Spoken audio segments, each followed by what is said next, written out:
If you're looking for unique handcrafted gifts, check out Charcraft Pyrography Studio. Discover handcrafted art and woodburning. His quality and attention to detail brings forth exquisite, one-of-a-kind pieces. Head on over to charcraftpyrographystudio.com and use coupon code Paranormal Heart to receive 10% off your purchase. That's charcraftpyrographystudio.com.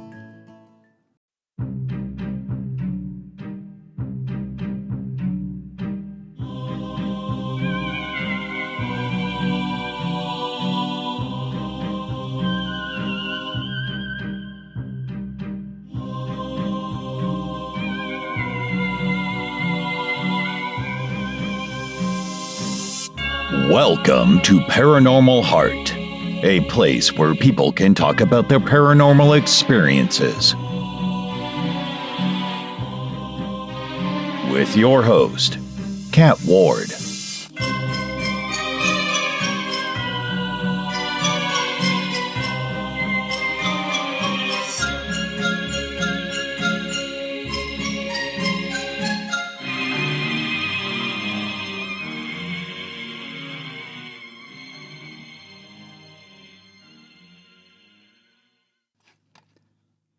Welcome to Paranormal Heart Podcast. I'm your host, Kat Ward. Thank you so much for taking the time to tune in. Folks, I'm excited to welcome host of Conspire a Theory podcast, Chris Holm. Chris has had some pretty interesting experiences that he shares with us. Things like hearing his mom's voice asking for help when she was not within earshot, glowing figures in the hallway, sleep paralysis, UFO sightings, and so much more. And don't forget to check out Chris's show, Conspire a Theory podcast on Spotify. You can find the link in my show notes. If you're looking for unique, handcrafted gifts, check out Charcraft Pyrography Studio. Discover handcrafted art and woodburning. His quality and attention to detail brings forth exquisite, one-of-a-kind pieces. Head on over to charcraftpyrographystudio.com and use coupon code Paranormal Heart to receive 10% off your purchase. That's charcraftpyrographystudio.com. Before we get to the show, here is another listener-submitted true story, submitted by Paul Eisen. An Unexpected Friend by Paul Eisen. One of the first things I did when I moved to this house is build my fire pit out back. We have a few acres with some woods, and then there are more woods beyond me and the wife's property. So it goes without saying there is plenty of wood to burn without having to pay for it. Most nights after I first moved in and had the fire area made, my dogs would come out with me and hang out. They love the fire and just have to make sure they're not missing out on anything that might be going on. Then a lot of times, the wife will join me after the fire is started, and we will drink mead and have some music going. This is nice since there are no other distractions aside from the occasional siren from the fire trucks going off. Then there are the nights when the wife would stay inside the house and keep the dogs with her. She either wanted to watch something on TV or play her video games she is into or whatever. These nights were fine because it would give me time to myself to reflect on life and stuff. I would either take my guitar out there with me or just sit and listen to the music I would play from my phone. Whatever the reason was, I do not remember now, things in my life would change forever. One evening at dusk, what I thought was a coyote walked up close to the place I was sitting. My dogs were inside the house. The coyote then laid down on its belly and crawled up to me, showing me that it meant no harm. I asked it if it was hungry, and then gave it some of my food that I had out there with me that I was eating with my whiskey. This is where it gets weird. The coyote shifted into a human woman, or I should say, what appeared to be human. She was short, about 5 feet tall, with long blonde hair, and naked. After getting over the fact that a nude girl just appeared before me, I offered her a blanket because it was getting chilly out, and it would also keep her from being eaten up by mosquitoes. I had the extra blanket with me because I thought the wife would be joining me, but now I hope she doesn't. I then speak up. "Why are you here?" Why would you show yourself to me? She said to me in my head that she had been watching me and thought it would be safe to reveal herself to me.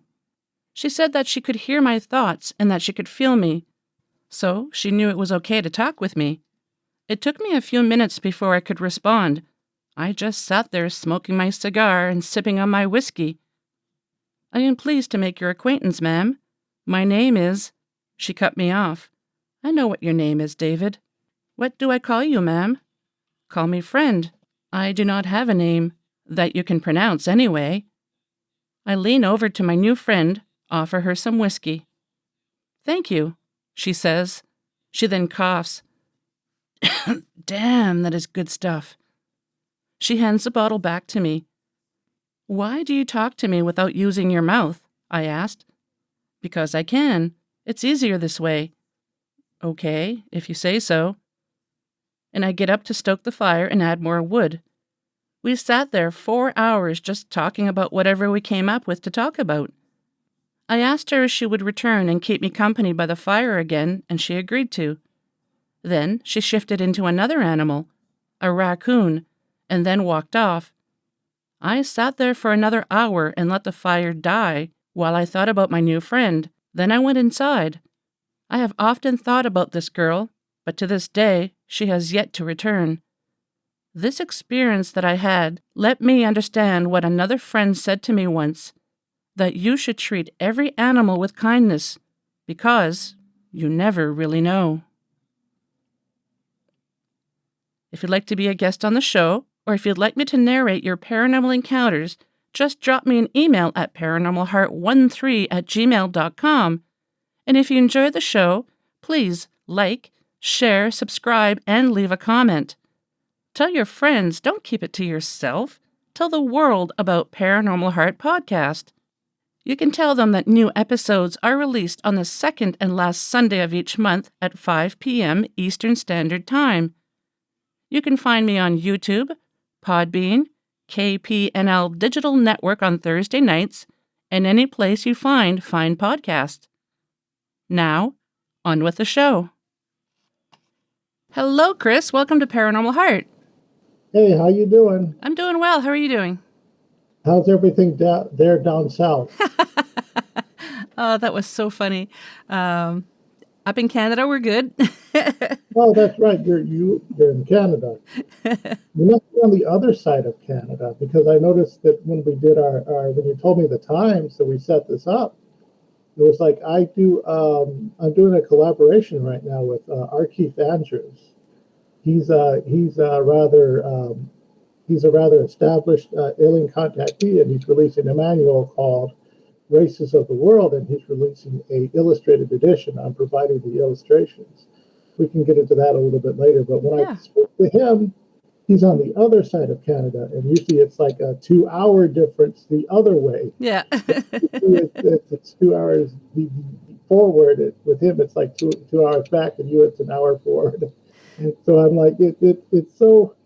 It is something trying to keep up with everybody in this international audience. It is. I had some friends, I haven't spoken to them in a few years, but every time we tried to do a podcast together, one was in the UK, I'm in Ontario, and one was in New York. And we always had, was it New York or was it further west? Anyways, we always had a hard time getting our time zones to coincide because, the UK is quite a few hours ahead of us, so we always had to make sure that we double-checked what everybody's time zones were. Yeah, and even today, people still get the time zones wrong. Yeah. It's just it's so hilarious sometimes. Well, what I do, if someone says, for example, 3 o'clock Central, I'll put in Google 3 p.m. Central, and it gives me what the time is in Eastern that I'm in. So that's what I have to do, because I do know the time zones, but then a lot of times just to make sure that I got it right, especially when you're trying to get people's schedules to coincide with yours, time zones and knowing them can make a huge difference in your show. Yeah, I hear you. Yeah. So tell us, Chris, how did the paranormal all start for you? Was it at a young age? Well, for me, my interest in the paranormal started in my, I guess, mid-teens when I was, just growing up. My first encounters were hearing my mother's voice when I would just be sitting down drawing or anything, and then I would hear my mother's voice, and then I'd go out. It sounded like I could best describe it as a summoning call, like she needed help getting a can of beans off the top shelf or something like that. So I'd walk up to her and I'd say, Mom, what you need? And then she said, I didn't call you. And then she would tell me, it would happen so often that she would write it off as, well, it's your guardian angel. That was her explanation for anything weird, was it's your guardian angel. And yeah. And then, throughout the years as growing up, I would have a really interest in the alien abduction phenomena, and I would record.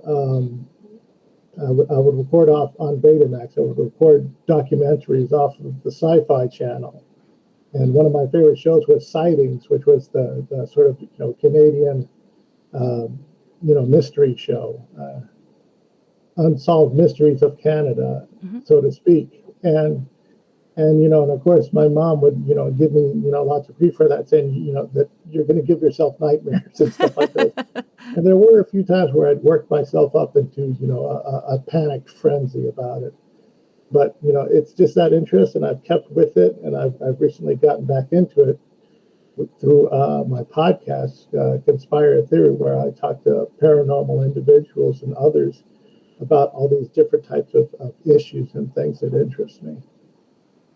Yeah, the episode that I listened to, I was telling you, was with our mutual friend Brian Bowden, and I just really laughed when you thought I was from the South because of my Canadian accent, so that gave me a good chuckle. That just shows how accents are so alien to me. And it's the thing is because on your card art on the show art, it's you with a heart behind you. It's a purple heart. And I thought for the longest time that it was a bonnet. And I thought that it was a bonnet, and I thought that your accent was more Minnesotan. So I thought, okay, she's probably Midwestern or something of that nature. Yeah. And I thought that for the longest time. And, and before I confused people, I say, the Paranormal Heart with Katie Hart, I would say Katie Hart instead of Katie Ward. Yeah. And because, that's just my brain, reshuffling, your name and stuff like this. And then people say, oh, who are you talking about? Like they would recognize the show, but they had no idea who this Katie Hart person was. And it's Kat, not Katie. I get that so often. So yeah, Kat Ward. I get a lot of people. The funny thing is there is a Katie Hart out there that used to be in the paranormal. It was One Bizarre Podcast.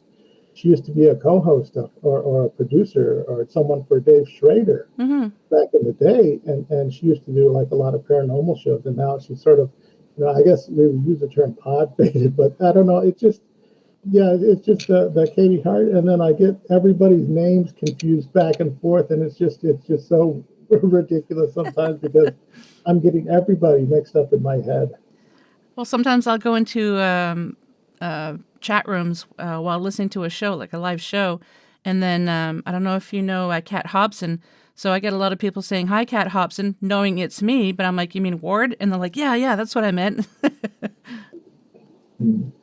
Yeah, I hear you.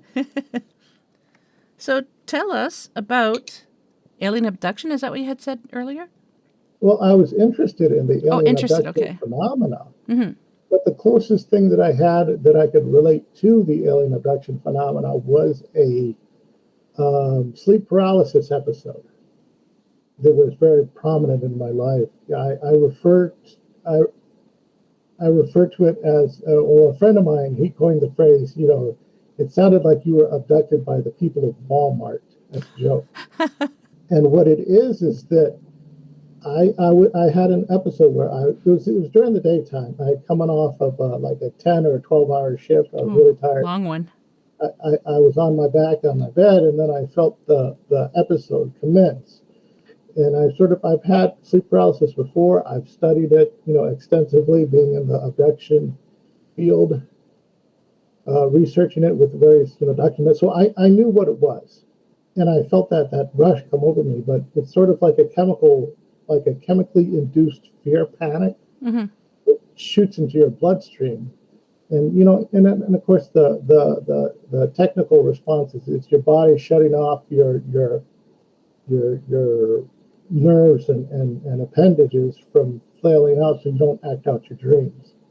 But the problem is you haven't completely fallen asleep when it happens, and that leads to hallucinations that most people, can interpret as alien abduction phenomenon. That's how most people usually write off the experience. But what had happened to me with my experience is that I had, I was frozen in my bed. I felt the fear hormones take over me, and then the door opens up, and in through the door walks these two misshapen men. They were clearly, humanoid-ish type men.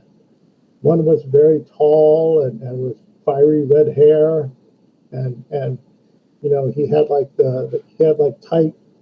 He had on like a black outfit, but it was like really tight, and his belly was hanging out, because he was like very fat. And then the other one was a shorter, hunched over man in blue and green plaid, and sort of in a trucker hat with a really brushy mustache and brushy hair, and a mean, stern look on his face. And they start going through my stuff for some reason, and then the man and the shorter one would turn to look at me to make sure that I was still, in my state, in the state that I was in, where I was, out of it. And then they would open up closets, like not just walk-in closets, but they would open up sliding door closets in walls that there were no closets. So it's sort of like they were opening dimensional closet space and time into doors and stuff that just didn't exist for some reason. And then they would just go ruffle through it somehow. And then as I slowly started to gain confidence back, they then shuffle themselves out and close the door behind them. And then, of course, I get up. I know what happened, but I'm still in the panic. So I check all my doors and I check everything, and I have like 2 layers of security, deadlocks and electronic. And all my deadlocks are set. They're untampered, and all my electronics is untampered as well. So there was really no way for them to get out unless they just vanished into fat air. That's interesting. Do you know what they were looking for? Or can you speculate? No, I had really no idea. I think this was before I even started my show.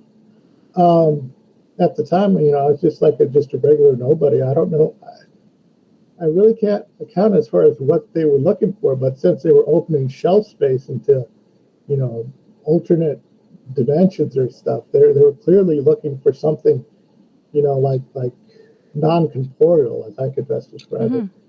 They were clearly they were seeking something, adjacent to me, and I really can't place it, but it was probably something, not just that would have been on me, like on my person, but something that would have been like, dimensionally beyond me, of that sort. So, I mean, that's just as best I can write it off. But I understand that from a sleep paralysis thing, that it was probably a hallucination of some sort. So that's how I could best sum it up, is that they were clearly coming in, they were engaging in the act of searching, and then they shuffled themselves out once I was able to regain control.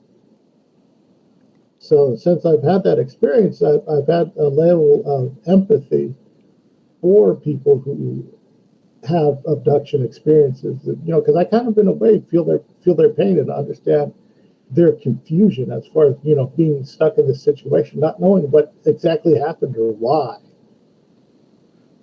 Do you recall any temperature shifts, smells, or noises coming from them? Not that I could think of. I don't know that maybe I heard shuffling. I guess I was so put off by their presence. And at the time, my body was compromised because I was having the fear toxins, as I like to call them, coursing through my veins at the time, paralyzing me. So I really didn't quite know what was going on at the time as far as smells or sounds and stuff like this. I don't know that that stuff long-term registered with me. Mm-hmm. Wow. So do you recall because you said one was dressed in black and one was like in plaid. Do you recall what era the clothing would have been, or is this just something completely different that we haven't seen? These guys were clearly modern. They wouldn't have been out of time. They were clearly modern individuals because one had a trucker hat. He had the plaid outfit. He clearly had a white shirt of some sort. Probably had like a band logo or something on it. I don't know. I really couldn't quite see. And then blue jeans. And the other one had what on him was sort of like a crop top because he was a very round individual. So his shirt bunched up around his chest and his belly was hanging out. And he had like a short black, I guess, bicycle shorts on. I really couldn't quite see their feet, but I imagine that they'd probably be wearing sneakers or tennis shoes of some sort. That's wild. I can't even imagine the fear that you would have felt because you can't move and you're seeing this happening. Yeah, I mean, it's a sort of, I don't know how to describe it. It's sort of like, anxiety because, I mean, just a general home invasion is scary enough, and I've experienced that, and that's unsettling, and violating. But this was it was something on a different level, I guess, emotionally and spiritually, because it was so unreal. I'm just wondering if it would have been residual, where they're still going about their business looking for something and they're looking behind them, and you said that they were looking at you, but maybe they're just looking at whoever it was from whatever time frame they were from. I don't know. Wow, that's fascinating. I don't know either, because in my childhood, I did have a sliding door closet. So that's why I say they probably went into time and space when they were going through stuff, because they were clearly in the act of searching, and they didn't want to be disturbed as they were going about their duties. So that it's been a big old mystery to me. The only interpretation that I could apply to it is just dream interpretations, because I have no other set of it. Like, I don't know that it was, quote unquote, real. Mm-hmm. It was an experience. And like I said, I was a student of the paranormal, so to speak. So I understood sleep paralysis. And as far as I knew, on all the check marks, it hit every single sleep paralysis episode experience for me. So that's just how I best interpreted it. Have you ever encountered anyone who had a similar experience like that with how they were dressed? So far, not that I know of, but then I haven't spoken to very many sleep paralysis people as much as far as I know. I mean, I've only relayed this experience now for like about maybe a year or two. So it's going to take a while for any input to come back from me. And when I go to other shows, so far that hasn't, as far as I know, it hasn't drawn up any experience. I know in the the broader paranormal community, there is a figure referred to as the flannel man, but his flannel pattern is more checkered red and black, as opposed to the green and blue that I saw. I'm just making some notes here so I could look into it later on too. Mm-hmm. Wow. I do think I remember one other person I think they had like a similar type of green and blue on another show, but in her experience, he was like a sort of a taller blonde man, and he wasn't looking into her room. He was looking into like someone else's room, and she just saw that entity from behind. So I do know that there are, that whatever store my entity shops at other entities shop at too. So there is some that I can think off the top of my head, one corroborating similar experience out there that I am aware of. Well, this is a first for me for hearing about the flannel man. I've obviously heard of the Hat Man, but the flannel man I've never heard of. I'm going to have to delve into that. Yeah, you can find that prominently on Timothy Renner's show, Strange Familiars. He talks about it. It's an ongoing thread. So if you ever reach out to him, definitely ask him about it. I will for sure. Wow, that's pretty interesting. So Mm-hmm. how long ago did that happen? That would have been like maybe, I'm just going off the top of my head, maybe like 10 or 15 years ago. Mm-hmm. So just getting back to your mother for a minute. So when you said that you could hear her voice and thinking that she was calling out, have you ever had any experiences with your mother where you knew that you can just communicate like that and you don't even have to be in the same building even? Like, Kind of like a telepathy. not really, not that I can recall. When I have those experiences, that's when my mother was alive. Since my mother had passed, I don't know that I've ever heard her voice. The closest that I've come to is like when I'm like in a dream, I will like really strongly feel my mother's presence. Mm-hmm. And then in some way she incorporates herself into whatever dream I'm having. Yep. And that ends up having there's this one funny story where I'm having a dream where I'm at some sort of college fraternity yoga party. I don't know what I'm doing there, but for some reason I'm there. And everyone's all dressed up in yogas. And then I'm like having a conversation with someone. And then in the background, my mom is filling a kiddie pool with margarita mix. So she's sort of like engaging in the party, fraternizing type of stuff. And she's just there.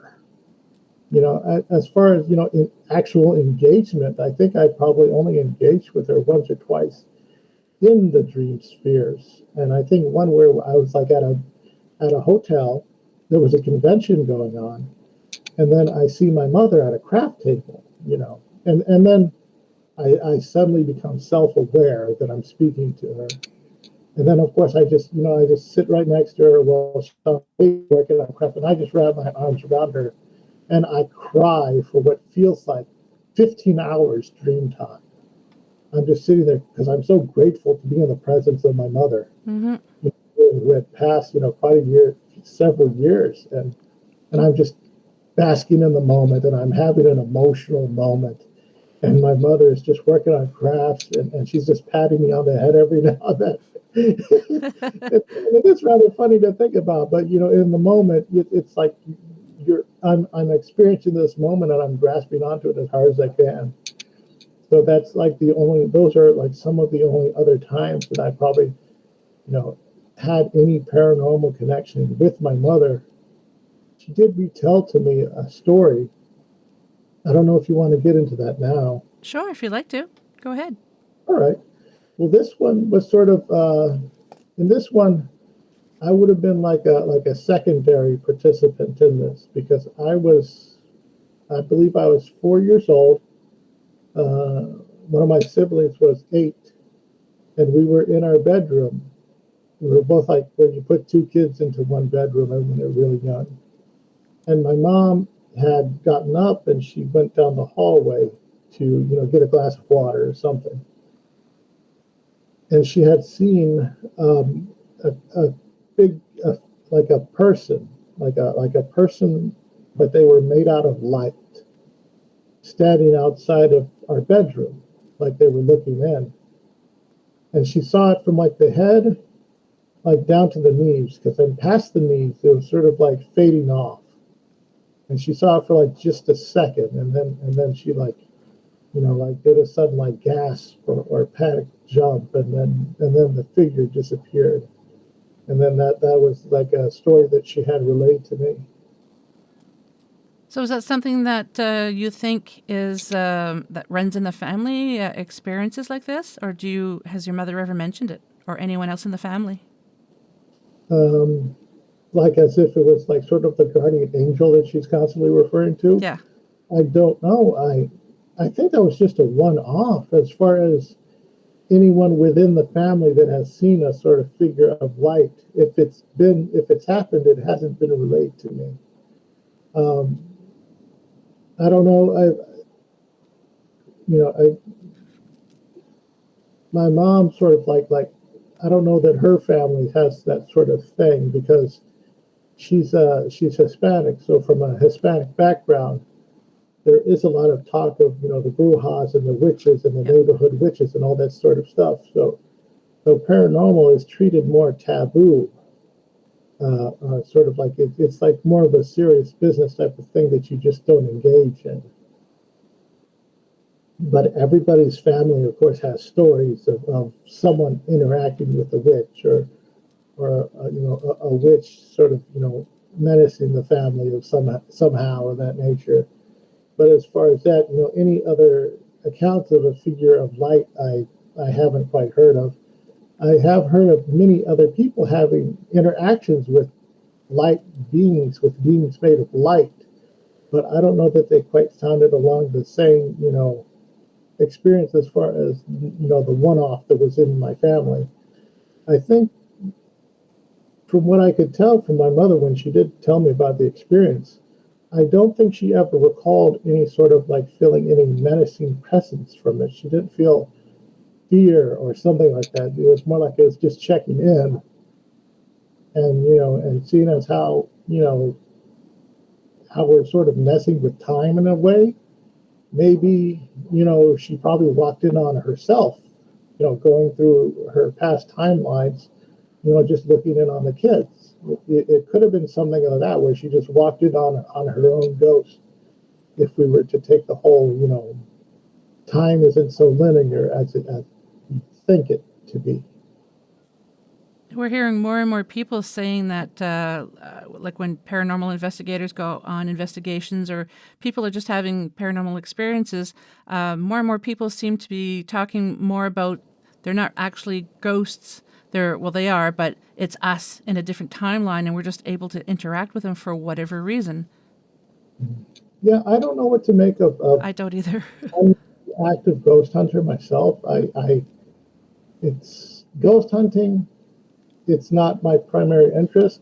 It takes so much time and dedication and effort, and I respect that, but that isn't for me. The thing is that I kind of prefer the investigations like post-event. Like with ghost hunting, I feel like you're trying to instigate an experience. And that, I don't know what to think about that. Maybe as far as from an investigator standpoint, so long as you have you make like a notice and control of all the parameters, I can understand that being viable. But from what I've seen so far, people just hook up cameras and they go running around trying to stir up trouble, so to speak. And it doesn't pique my interest as much. I would rather hear someone, like they had an experience and then relay it and then do an investigation, back on that rather than try to instigate an experience. And that it's just something that it just doesn't quite sit well with me. I mean, I'm not trying to, dismiss anyone else's techniques or that matter. It's just not a path that I prefer to go down. Yeah, I don't. The team that I'm with, we don't instigate. I have heard of, TV shows and other teams. They try to get the entities riled up, and which I don't agree with. But because we still don't know 100% what these beings are. So do you really want to rile something up that you don't fully understand? It's just it doesn't make sense to me. So long as the team is taking proper precautions, like spiritual protection in the form of prayers or talismans, or some form of putting up a wall of some sort to protect themselves, I'm totally cool with that. The UFO community is sort of doing their own type of ghost hunting thing, except they call it sky watching, where they all get together and they just sky watch and just hang out. And in a ways, that sort of is along the same lines of trying to invoke type of stuff. Like the CE5 people, they will do that. They will do active meditations and try to, instigate an alien encounter. And, and of course, it is sort of the same thing. So as a sort of trying to be not objective, I do recognize that both communities are sort of doing similar things, and of course I feel that sky watching is probably a bit less intrusive, because with most ghost hunting, you're going to a place that you sort of know or suspect is haunted, and then trying to stir up something. Whereas with sky watching, you're going to I guess what would be a neutral, clear place, and then trying to invite something in. And most of the time, people are just hanging out, having fun, just spending time together. I kind of prefer that. I've gone to a few sky watching events myself, and I actually have seen stuff. Oh, what have you seen? During one sky watch, I was with a friend of mine. I had interviewed him in a 3-part interview in my show. A man named Jack Carroll. He had built a sky deck, and he had the sophisticated, night goggles and all of that stuff. So we had looked up, and for some reason, when I look up, I see this it's sort of like I see 3 lights, and they're all circling in a triangular pattern.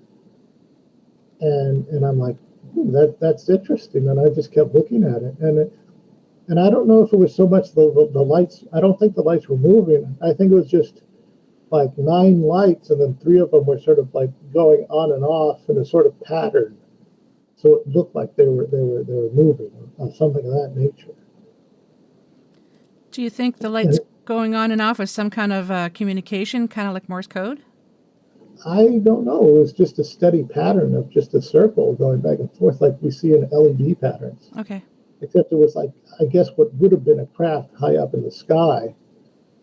Because I really, if there was a craft there, I really couldn't see the outlines. All I could see was the lights reacting, and for some reason, I didn't tell Jack about it. I felt like it was sort of like an experience thing just for me. Mm-hmm. I sort of, just took in the experience and just, kept it with myself, and that's pretty much as far as it went.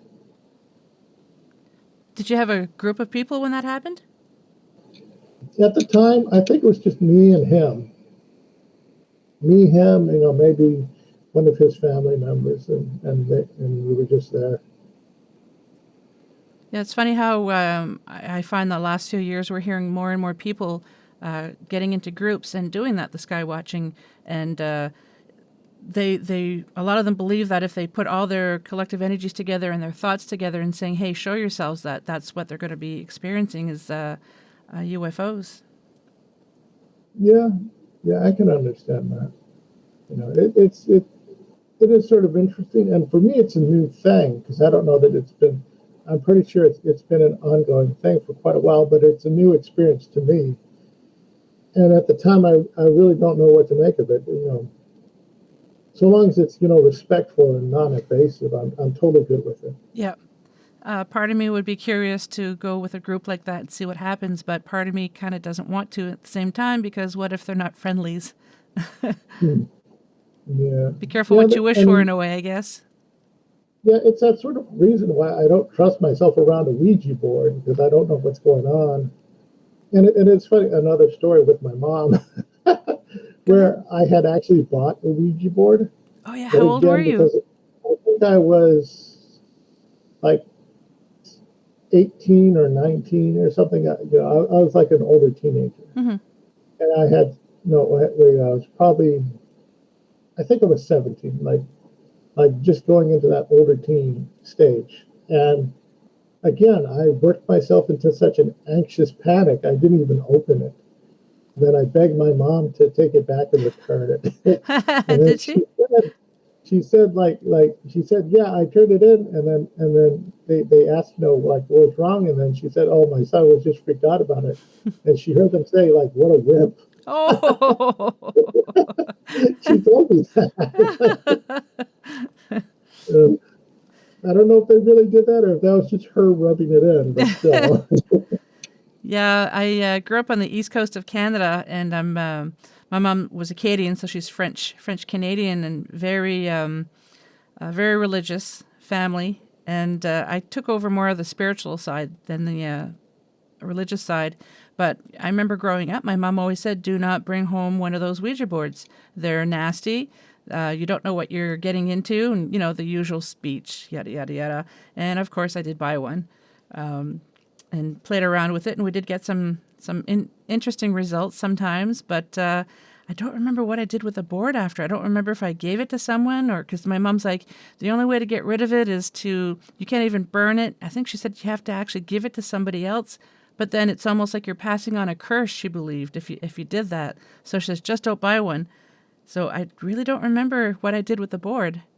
If I gave it to someone or just threw it out and hoped that nothing would happen. Yeah. But it's funny because if you really think about it, if you're using spirit boxes or anything like that for investigations, it's kind of the same premise as the Ouija board. But because the way that I was raised, I really don't trust those boards. I don't want to have any near me. Yeah. I like the ones where they're not like arranged like the QWERTY keyboard. They're arranged more like in a circle, like an alphabet circle. Mm-hmm. I think they call them angel boards. It's a different thing, but it's still the same thing. Mm-hmm. You still have the planchette and all that? Yeah, I believe so. Except it's more like an angelic representation as opposed to just a regular spooky type of thing. Yeah. But it's still a form of instigatory divination, as far as I'm concerned. Yeah, I don't know if you've ever seen these memes, but I get a kick out of the one that you have an area rug in your house, and there's like a Ouija board on it, and somebody has a Roomba, and they're going to work, and like, yeah, unknowingly summoning demons with your Roomba. Just like Yeah, I suppose those are cute. Yeah, they are cute. So, have you ever had any experiences with cryptids? As far as I can recall, I don't believe I have. I'm not really the outdoorsy type. Yeah.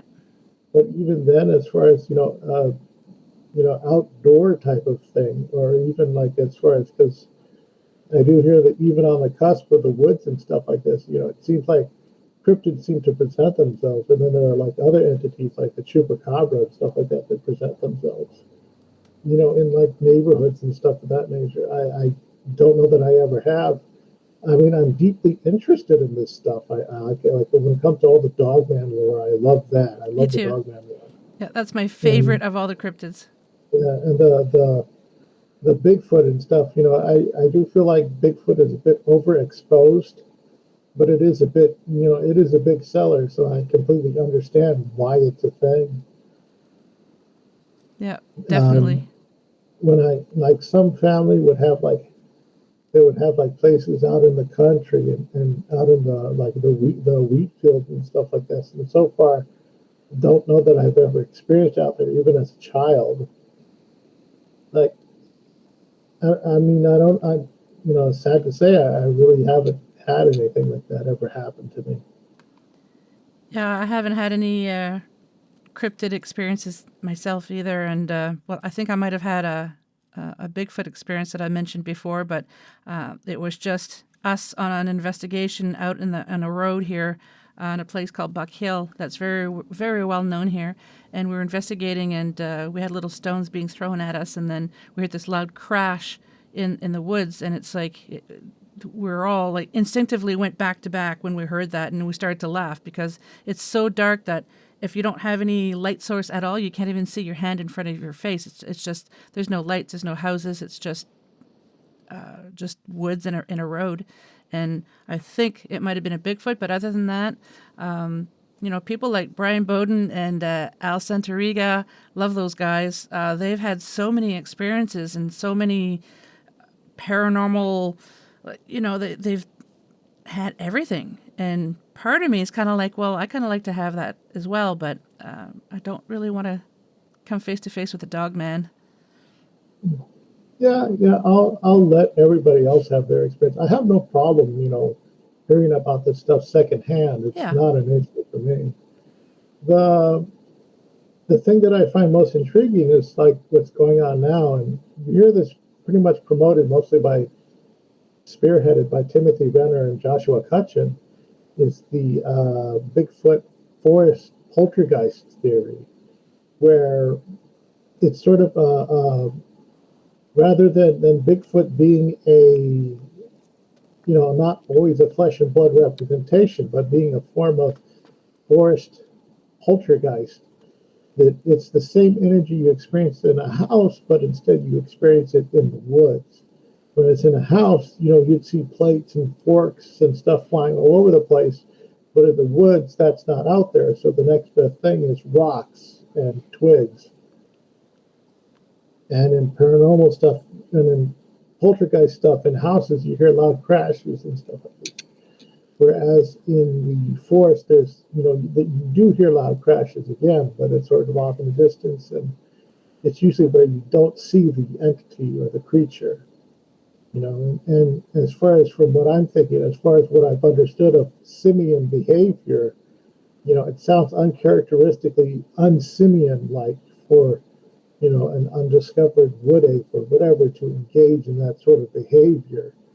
I mean, yeah, I can get throwing rocks and stuff of that nature, but, a lot of people, they'll describe like Bigfoot's giving bluff charges and stuff like this. One of my biggest points of contention with Bigfoot is he doesn't aggressively throw scat, which is a primate behavior. Yep. And yeah, we can laugh about it, but and it does sound like a funny joke, but it is one of those things. And I think to try to cover that up, some people may speculate that, well, Bigfoot is a higher intelligence being, he's got higher cognitive whatever, and it's like, well, a chimpanzee can figure out, a video game and stuff like this, but he's still going to throw scat. I would apply the same to a Bigfoot of that nature. If it was to be, more ape-like than humanoid type of nature. But I'm just, shooting off the cuff with just open speculation here. Mm-hmm. Yeah. Part of me would prefer having rocks thrown at me than scat. But scat wouldn't really do damage if it was flung. Yeah. Yeah, I mean, and the thing that they described is they described the rocks as warm for some reason, like the rocks are warm. And I'm like, well, I mean, how do you account that with Bigfoot? I mean, is he putting them in his mouth or spitting them out at you or something like that? Or is he putting them in another orifice and shooting them out? I mean, I can't imagine him there, rubbing a rock between his little palms. It's like, okay, they're going to get it, and then shooting it off. I mean, it's just, I just don't know, I haven't heard that before, where the rocks are warm. Yeah, in most of the cases, I believe they are. When people take an account, like they pick up the rock, they notice that the rock is warm. I think that has been one of the things that has been, when people pay attention to that. Yeah, because if you're encountering a creature like this, depending on your level of terror, you might not be looking at all the details. You just gotta, you saw something big and hairy. You might not pay attention to anything else. Yeah. Sort of like when you were questioning me earlier, if I encountered any smell or sounds, and it's just, I just wasn't thinking about that at the time. Exactly, yeah. It's those minor details that we miss, and and it's easier for someone to come in like armchair general, Monday morning quarterback, and use that as a point of contention, and try to poo-poo the whole experience. So it's just stuff that we just have to roll with until something definitive comes along. Is there a topic in the paranormal that intrigues you more than the others? Well, aside from the alien abduction, which is my number one, and then number two, I guess, would be sort of the Dogman specifically. And then I guess as far as the runner-up, one of the things that I'm really interested in is the black-eyed kids and the men in black, and the sort of like people like outside of the surrounding paranormal experiences that people tend to encounter. I find that stuff really fascinating as well. like I love a good Men in Black story. I read what was it, Nick Redfern's Women in Black, that book back and forward, and it was really interesting. You know, he does great research. A lot of the stuff out there. It's so intriguing, and the I've heard some stories of accounts of the children, the black-eyed kids, and I'm intrigued by that. Some accounts I do find very questionable because I feel like there's a level of what do you call it, indulgence that's going on that may be like a real experience, like one account where like someone's claimed that they let the kids in, and when you listen to the story as a whole, they just sound like weird kids for some reason. Mm-hmm. You know, and I think that some people are being, you know, indulgent with it, or outright fabricating experiences. But as far as the ones that are authentic, I think it was Steve Stockton where he had an encounter where he had seen one where he was loading up his programming gear into his car, and then two kids, you know, approached him, and they were like speaking weirdly, you know, or the one where they show up at someone's front door and they're like out of sync, like by, you know, as far as clothing is going, and it's just these sort of weird accounts. I think the original guy who coined the phrase, so to speak, you know, he, like that one I find really, you know, interesting because it hits close to home in a way that sort of, you know, like I remember being that guy going on that same kind of short, because I've had to go up to, you know, the mailbox and pay my Paragon bill. You know, I've done that, but you know, I haven't had that experience, so to speak.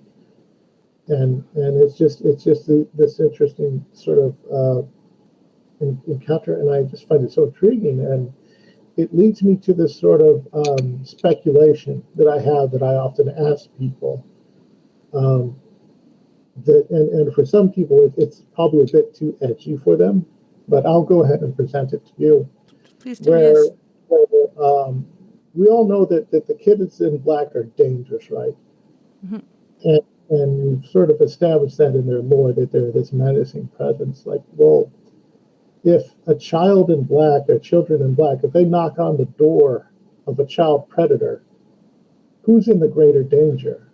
The child predator, or the black-eyed kids? You know, and I offer that up as just, you know, just a speculative, you know, what if out there, you know, and it's just something that you just got to think about. I remember I presented it to David Weatherly, and of course, you know, he laughed about it and said, like, well, if those kids, hopefully those kids are the more dangerous ones, yeah, then we could give them a list of all the child predators out there, and then they could take care of them. And it's like, you know, and I and I sort of see that type of nature, and it's just like the whole, you know, like, what is the most dangerous thing out there?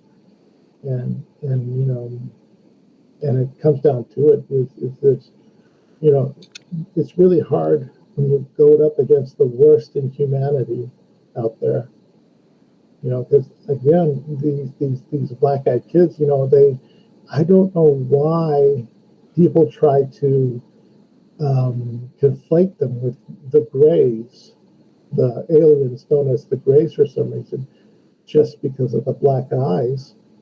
And I know today, theatrically, yeah, we can create a theatrical black-eyed kid, but what people describe in the eyes is not the shiny black lens. It's sort of a void, is what it's described as.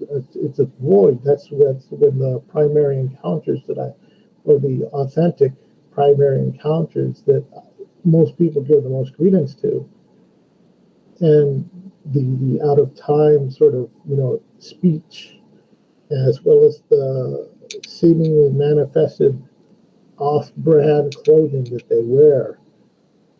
And I liken it to like the anglefish, where the anglefish has this sort of, it's this big ugly fish, but it has this protruding appendage that has the light source on it that draws its prey to that, and then it'll gobble them up. Well, I wonder if, like, what entity is the black-eyed kids the sort of the light for the anglefish for? Like, what is attached to them that is the bigger, more dangerous entity? That's what I like to think of the black-eyed kids as, is that they're a peripheral of a sort of darker, more dangerous hidden entity out there. I never thought of that. That makes them even more creepier now. Thanks, Chris. Sometime I got to work on an illustration of that sometime. Because I just recently did an illustration of my sleep paralysis demons, and I put it on my Instagram. Sometimes that's another thing that I do on the side is I'll do the artistic recreations of people's encounters. Well, that's interesting. Nice. And in a way, it's sort of a way for me to step into people's experiences to try to sort of see it through their eyes and understand this stuff, because I have this sort of macabre fascination with these things. It's just, and as far as I know, that's the only way that I'm able to step into the experiencer. And it kind of brings to life, so to speak, the experience that they've had, and other people, if people are listening to others recount their story, they can, and if they've had an experience like that, they can kind of get a better, what's the word I'm looking for? If they've seen an illustration and they've had that kind of experience, it makes it more real for them. I know. The representation, Yeah. I know that's happened to me where when I was a kid, I used to see the Hat Man, but he was the shorter version. He was about 4 feet tall. And quite a few years ago, I had a friend send me a link and said, you got to watch this YouTube video. And it's this man who used to see the short Hat Man as well. And he recreated what it looked like. And he just kind of put the lights out, but there was enough light that you could see the statue or whatever mannequin that he created. And I had instant fear. It was exactly what I saw as a child. So listening to this man recount his childhood memories is one thing, but then actually seeing the exact same thing, just, I'm getting goosebumps right now talking about it. So I can just imagine other people looking, like, say, black-eyed kids, if they've had the encounter. It's another thing to hear the encounter, but actually seeing an illustration makes it hit home even more. Yeah, that's another character that I'm also intrigued by, the Hat Man. And these shadow people, so to speak. I wouldn't really call it a shadow. Well, I guess that's how I could best describe it, as a shadow person. But when I first moved into my place, for the first 6 months, I experienced a presenteeism, where I would feel like out of the corner of my eye, I would see like what looked like the little girl walking down the hallway. Mm-hmm. And I would just see it for just a flash second. And she had, like, her hair was long and it was like flowing through the air like snakes. And, as if she was like underwater, but instead, the hair was just flowing fluidly. And I would just see, just for like a split second, I don't know and I just felt this presence, this odd presence. And I actually felt it leave. In that I was talking about it on Facebook. I was clicking that. Yeah, I had a ghost in my place, and one of my friends asked me about it. It's like, you wait, you what? And then when I went to click on it to reply to him, I felt like a weight off my shoulders, and then I was like, oh, I think I just felt the presence leave. And then I clicked on him. I said, you scared her away, you idiot. Now she's gone. And in a way, I think that sort of thing does happen where, it could have been just, first-time jitters or whatever of that nature. But at the time, the space was empty and maybe something filled it in. And then when I came in, it eventually, decided to find, more suitable dwellings for itself. And that's just how it represented itself. So, it's a mystery out there, definitely. Maybe the little girl was just going about her business in that particular apartment or house, you said? apartment. And once she realized that others knew about her, she's like, oh crap, got scared and just went someplace else. I don't know. Either that or she got bored of watching me play XCOM. That's all I do, just play XCOM. Wow. Yeah. What other experiences have you had? Sounds like you've had quite the variety. Yeah, I mean, a lot of stuff is ghost stuff, which I find really disappointing because I'm an alien guy, and it. I mean, I live right down the street from a place called the Black Swan Inn, which is a prominent ghost hunting venue. They have events and stuff out there. It's like they really, dug their heels and have embraced the paranormal stuff. It's fantastic. I mean, the place, it's a little bit run down, but hopefully they'll get things rolling where they can, restore it. But as far as any other experiences, I really can't quite. Trying to think of stuff that I haven't, talked about. I think it was one time I used to have this little black dog, and he used to sleep at the foot of my door, and I couldn't close the door because he would just sleep in the hall in the door frame, and I had gotten accustomed to him snoring, because that's usually the only way I could go to sleep is to hear him snore.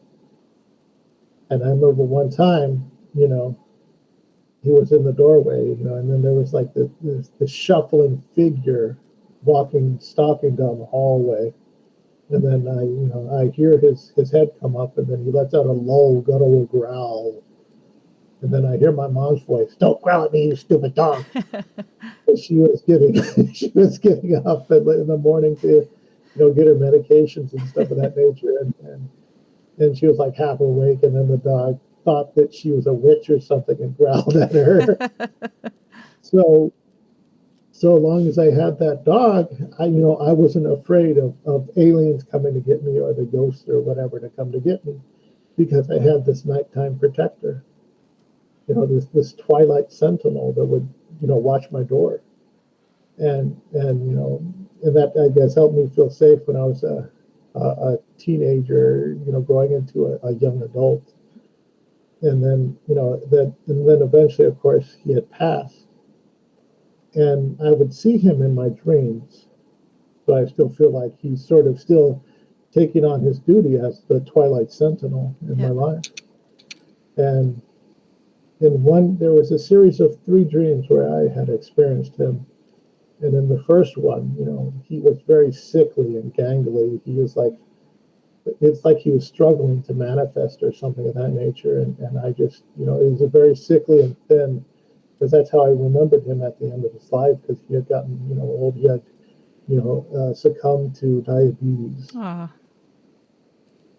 And, I remember, when I was a young man going to college, I would have to get up in the morning before I would drive to class. I would have to give my mom her insulin shot, and then I would have to give the dog his insulin shot. So I had to make sure to not mix up their insulin. That would hold the syringes, But, and he was, sickly in the dreams. And of course, I get down on the ground and wrap my arms around him and just hold him and just be in that experience. And then as time went on, every few years I would see him again in the dream, except one time he came back and he was more robust.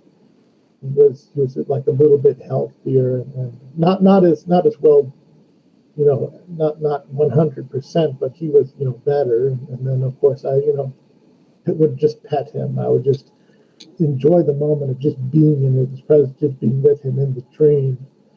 And then a third time came where the dream, and in this dream, it was a purely like sort of, it was a dream.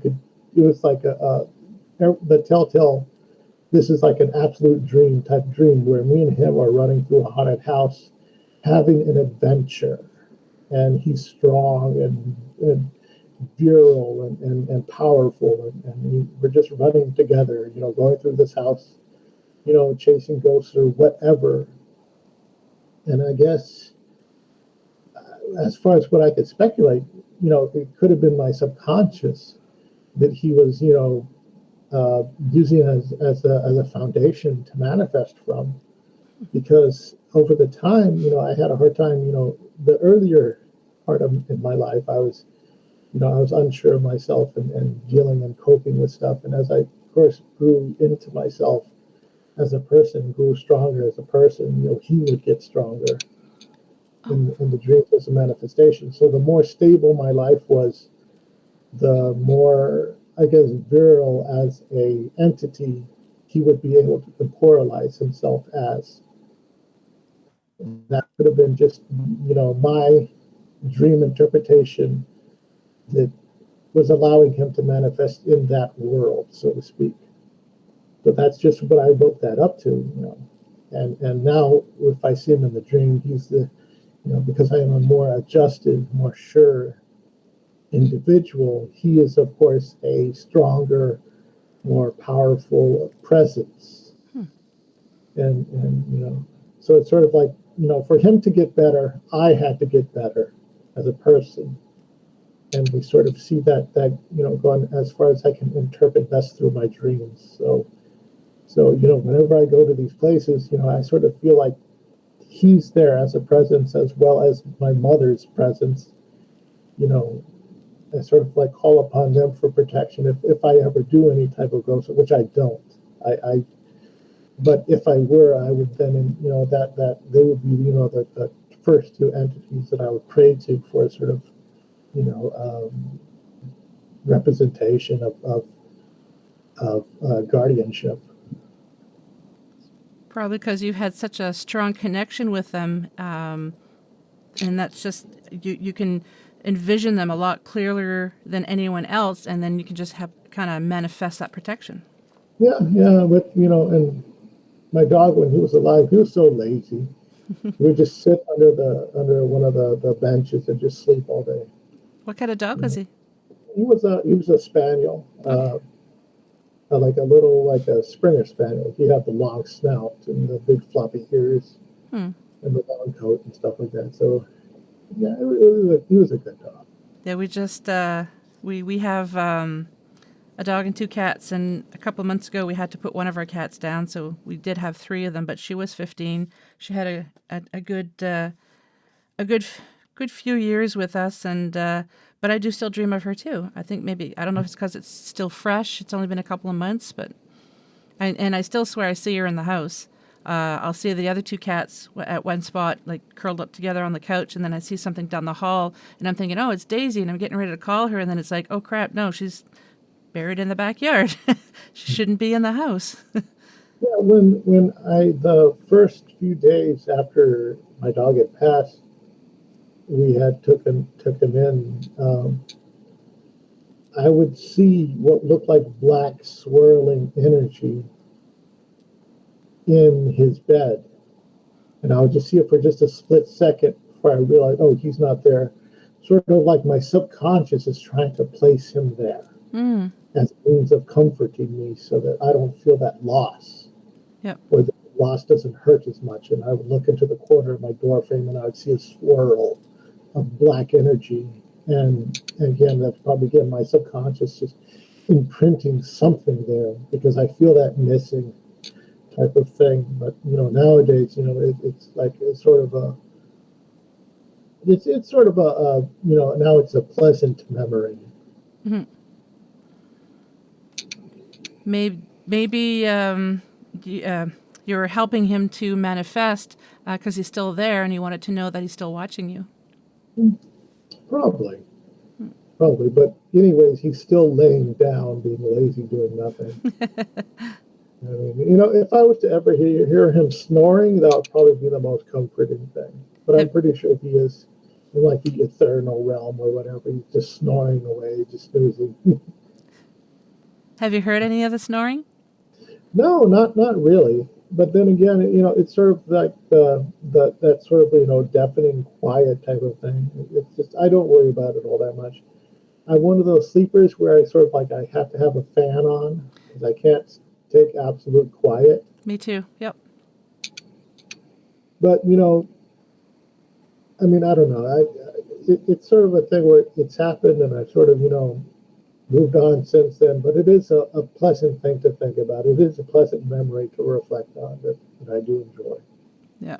Just knowing that they're still with you. Mm-hmm. Yeah. Well, Chris, we are at the end. Do you have any final thoughts? Anything else you'd like to tell us? No, not too much. I think we covered it. Maybe sometime later we could talk more about, we could do a deeper dive into the alien abduction phenomenon. Yes. I got quite a bunch of thoughts on that. Yeah. And if you ever have any upcoming roundtables that you're going to do, like any more holiday specials or anything that fun, okay. and you need someone to talk about aliens and stuff, I'd be happy to come on, because there's so many people that we know that we're friends of friends with. Yes. Yeah. With Brian Bode and Tommy Holm and all these stuff. Yep. And so I'm quite familiar with all of them. So if I can be of any assistance, please reach out. I definitely will. Yes, I've been wanting to do a roundtable with Tommy and some other people. Probably done in the new year now. But yeah, definitely, you're invited to that. I will keep you posted when we actually get a chance to record it. Yeah, and I'm sure that we'll probably talk again very soon when I can finally invite you over onto my show. I'd like that.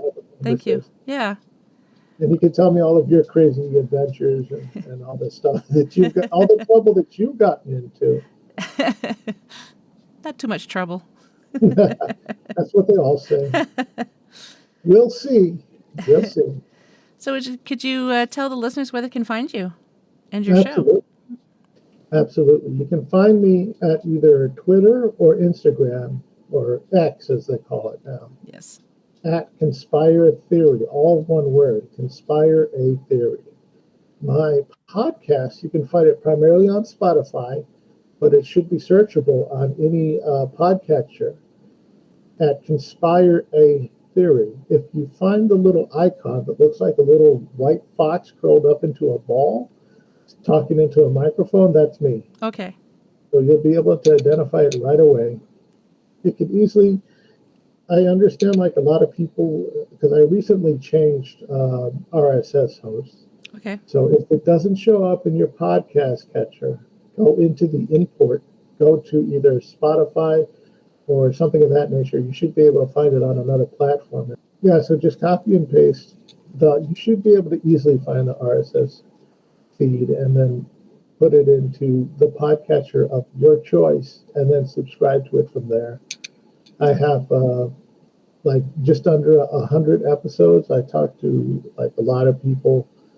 There's a lot of interesting conversations in there, and and be sure that you listen to the show, that you watch the show descriptions. Some of the stuff can get like, not every show is for every listener, so please do some discretion. Sounds good, and I'll be adding links to the show notes too to make it easier. So thank you so much, Chris. I really appreciate this, and definitely going to have you on again if you're willing.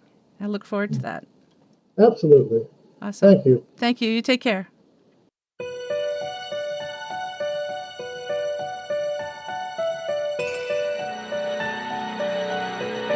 Well, we've made it to the end of another episode. Thanks so much for listening. Until next time, take care of each other. And if you'd like to be on the show or have questions and comments, just drop me an email, paranormalheart13@gmail.com. I'd love to hear from you.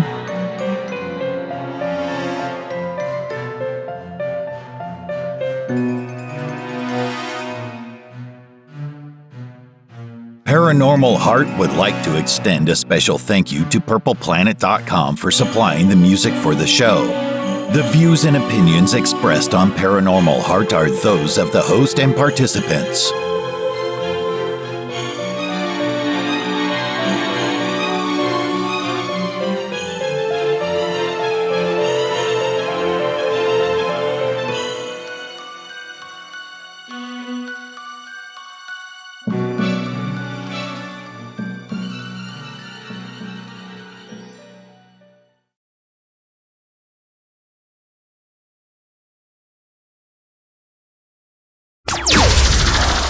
Paranormal Heart Podcast.